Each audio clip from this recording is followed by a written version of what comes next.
इसके बारे में मैं ये कहना चाहूँगा कि भारत एक आज़ाद मुल्क है और संविधान के माध्यम से हर किसी को अपनी बात रखने की पूरी पूरी इजाज़त है। अवैसी साहब जो कौम के लिए जागे थे, अब तौकीर रज़ा साहब आए हैं, तो इसमें एक तो आने वाला वक्त बताए कि किसकी मेहनत ज़्यादा है, जो कौम के हित में ज़्यादा काम करे और जो कौम को जागरूक करे, वही आगे आने के चांसेस है। अब तौकीर रज़ा साहब का मामला ये है कि ना जाने पहले कितनी पार्टियों से गुजरे हैं वो, अब एक अपना खुद का मुद्दा चला रहे हैं। भारत देश के संविधान के माध्यम से हर किसी को अपनी बात रखने की बड़ी आज़ादी है, इसलिए वो आगे बढ़ रहे हैं। लेकिन आने वाला वक्त बताएगा कि कौम मुस्लिम का बड़ा लीडर कौन बने। देखिए, भारत के संविधान ने जो कौम मुस्लिम का एक हक लिखा है, तो मेरे को नहीं लगता कि जब संविधान मौजूद है तो हमको किसी किस्म की घमासान या महाभारत मचाना है। भाई, संविधान जो पढ़ता है, संविधान को अपनी दीवार बनाकर जो लड़ाई लड़ता है वो आगे बढ़ सकता है। तो कानूनी लड़ाई सबसे बेहतर है। देखो, मैंने फिर कहा कि जो कौम मुस्लिम के हित में आगे बढ़े और जो कौम का साथ दे, वही बड़ा लीडर बन सकता है। अब ये दोनों में आने वाला वक्त बताए कि चाहे तौकीर रज़ा साहब आगे आए या अवैसी साहब आगे आए। देखिए, सबसे पहली बात तो मैं आपको ये बताना चाहूँगा कि अगर कोई सिर्फ मुसलमानों का नेता बनने के लिए आवाज़ उठा रहा है तो हमको ऐसे नेताओं की कतई ज़रूरत नहीं है, और मुसलमानों को तो नेताओं की ज़रूरत नहीं है। हमारे लिए हमारे उलमा काफ़ी है और हम उनकी क़यादत में चलते हैं और इंशाअल्लाह आगे भी चलेंगे।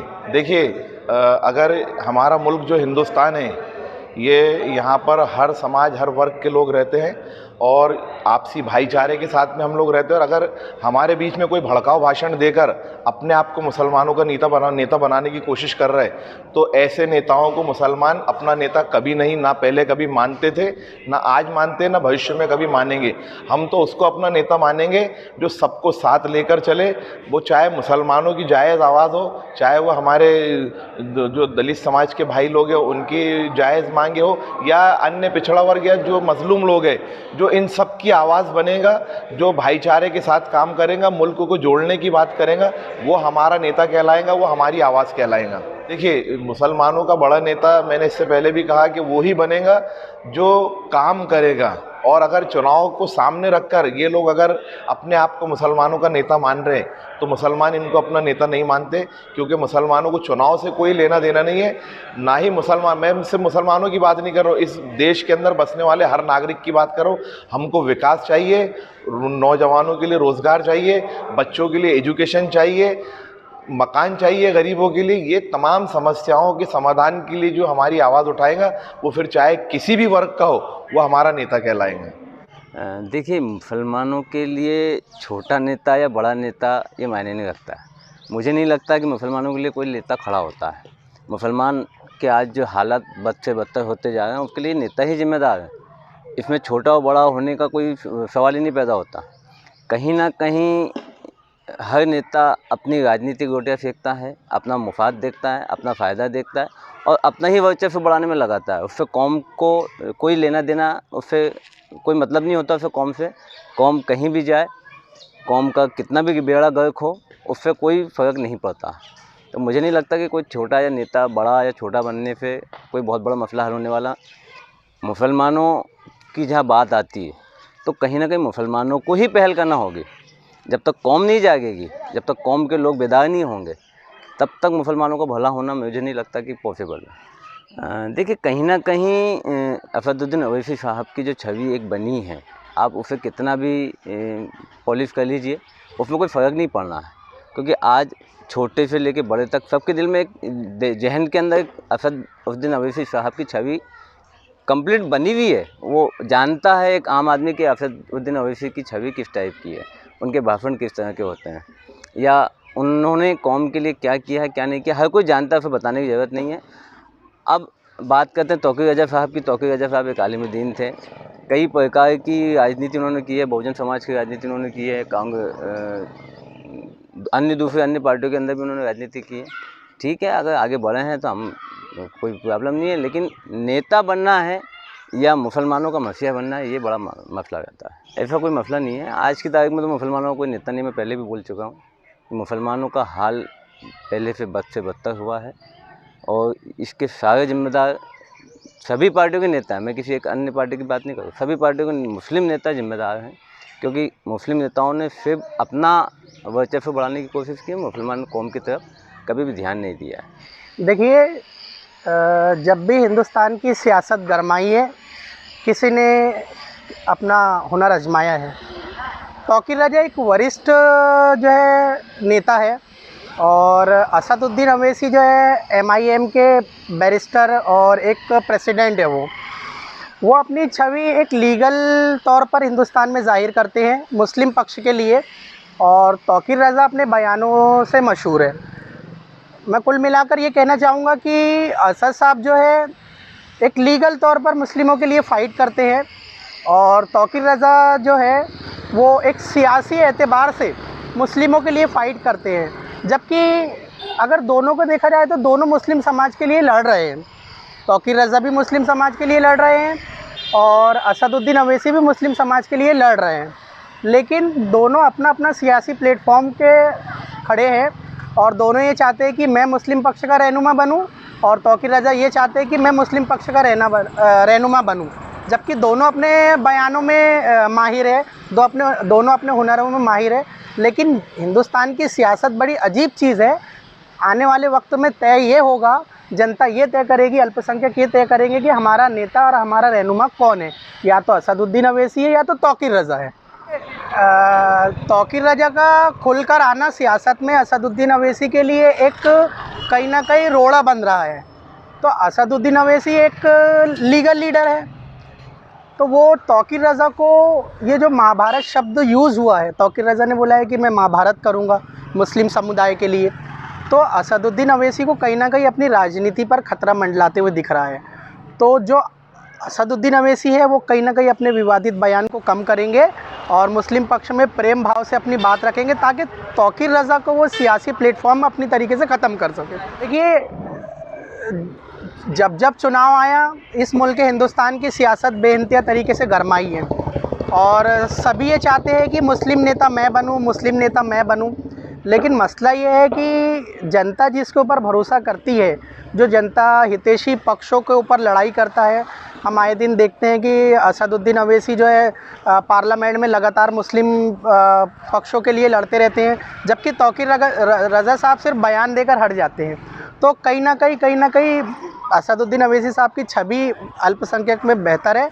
अब तो ये आने वाले 2024 का जो लोकसभा चुनाव, विधानसभा चुनाव जो भी है, वो जनता तय करती है। एक्चुअल में तौकीर रज़ा साहब हो या अवैसी साहब हो, ये दोनों व्यक्ति पॉलिटिकल व्यक्ति है। ये अपना राजनीतिक ग्राउंड ढूंढ रहे हैं और मुसलमानों की बात करके मुसलमानों के नेता बनने का ढोंग रचा रहे हैं। इनको मुसलमानों से या मुसलमान कौम से या उनके मसाइलों से कोई लेना देना नहीं है। देखिए, ओवैसी साहब ने अपने आप को जितना स्टैंड करना था मुसलमानों के लिए, देश में बोल बोल के अपने आप को एक स्टैंड किया। रहा सवाल रज़ा साहब का, महाभारत का, हम ऐसे देश में जी रहे हैं जिस देश, जो लोकतंत्र देश है, यहाँ पर मुसलमान का कोई भी समाज का व्यक्ति किसी भी तरीके की महाभारत का अर्थ है कि युद्ध टाइप का कोई भी कर भी नहीं सकता, करने में असमर्थ भी है। रहा सवाल तौकीर रज़ा साहब का, ये चाहते हैं कि मुसलमानों की लीडरशिप करें, उनको भड़काएं, उनको बहकाएं, जो कि पूर्णतः गलत, असत्य है और ये सिर्फ राजनीतिक तरीके से किया जा रहा है।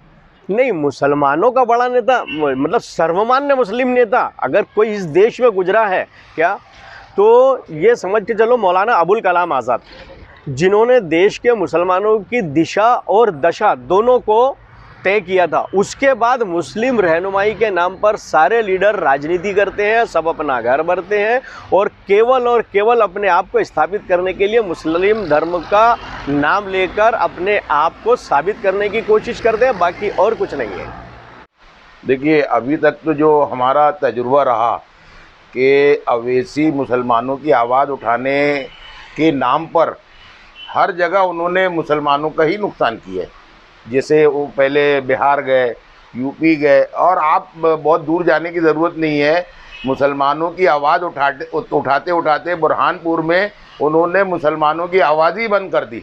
पिछले महापौर इलेक्शन में आपने देखा होगा कि मात्र 388 वोट से हमारा मुस्लिम महापौर अपने उम्मीदवार जो है उनके आने से और मुसलमानों की आवाज़ उठाने के नाम पे हमारा मुस्लिम कैंडिडेट हार गया। एक्चुअली मैं समझता हूँ कि मौलाना तौकीर रज़ा तो जो है काफ़ी संजीदा सुलझे हुए आदमी है, लेकिन कहीं ना कहीं अवैसी को जवाब देने में उनके मुंह से ये महाभारत वाली बात निकली होगी। लेकिन ये बात सही है कि मुसलमानों की आवाज़ उठाने के लिए सेकुलर आदमी होना चाहिए और सेकुलर पार्टी ही मुस्लिम आवाज़ उठाएगी तो हिंदुस्तान में जो है लोग जुड़ेंगे। हमको सिर्फ मुसलमान की आवाज़ उठाने के लिए मुसलमान होना ज़रूरी नहीं है, मुसलमानों की आवाज़ और दूसरे मज़हब वाला भी आदमी उठा करके अच्छे ढंग से मंजूर करवा सकता है। हो सकता है ये अपनी अपनी बात रखने के लिए या अपने आप को सिद्ध करने के लिए इस तरीके की बात कर रहे हैं, लेकिन मुसलमानों का यही हमारी विडंबना है कि आज कोई भी एक ऐसा नेता नहीं है जो हमारी आवाज़ को उठा सके। जो पुराने ज़माने में मौलाना अबुल कलाम आज़ाद और इस तरीके के जो नेता रहे हैं, ये सब अपनी अपनी आवाज़ मेरी आवाज़ सुनो जैसा अपनी अपनी दफली बजा रहे हैं, ऐसा कोई वो नहीं है। देखिए, भारत की राजनीति में मुस्लिम नेता कहना, हिंदू नेता कहना, ये मफाद परस्ती है। मुसलमानों की समस्याओं को उठाना अलग बात है और सियासत करना अलग बात है। दो तरीके से उठाई जाती है आवाज़। अवैसी जो है वो मुसलमानों की आवाज़ को मजहबी रूप देकर उठाते हैं, जो गलत है। अवैसी जी की अपनी एक सियासी पार्टी है और लोकतांत्रिक देश में संविधान के हिसाब से आवाज़ उठाने का इख्तियार सबको है। और ये बात बिल्कुल गलत है कि मुसलमानों की आवाज़ अवैसी जी उठाते हैं। आप मुसलमानों के संदर्भ में आवाज़ उठाने वाली नेता अगर देखेंगे तो कांग्रेस के सांसद के अंदर आप देखिए कि 3 तलाक के मुद्दे पर कांग्रेसी सांसदों ने किस तरीके से आवाज़ उठाई है, उनको नहीं बताया जाता। ये गोदी मीडिया जो है सिर्फ अवैसी जी को बताती है ताकि मुसलमान देखें कि अवैसी जी बोल रहे हैं और हिंदू जो है वो एक साइड हो जाए। इसके कारण जितनी गोदी मीडिया है वो सिर्फ अवैसी जी को सामने लाती है। आप संसद का रिकॉर्ड निकालिए ना, 3 तलाक के मुद्दे हों या और कोई मुसलमानों के मुद्दे हों, कांग्रेस के सारे हिंदू नेताओं ने संसद के अंदर आवाज़ उठाई है मुसलमानों के जितने भी नियम कानून और उनके ताल्लुक से। वो क्यों नहीं बताया जाता? ये गोदी मीडिया क्यों नहीं बताती? आप नेट पे सर्च करो, आपको सारी चीज़ें मिलेंगी। और किस अंदाज में उन हिंदू रहनुमाओं ने, कांग्रेस के हिंदू नेताओं ने मुसलमानों की तकलीफ़ों की आवाज़ संसद में उठाई है, ये देखिए आपको मिल जाएगा। ये कहना भी गलत है कि मुसलमानों की आवाज़ सिर्फ अवैसी जी उठाते हैं, बिल्कुल गलत है।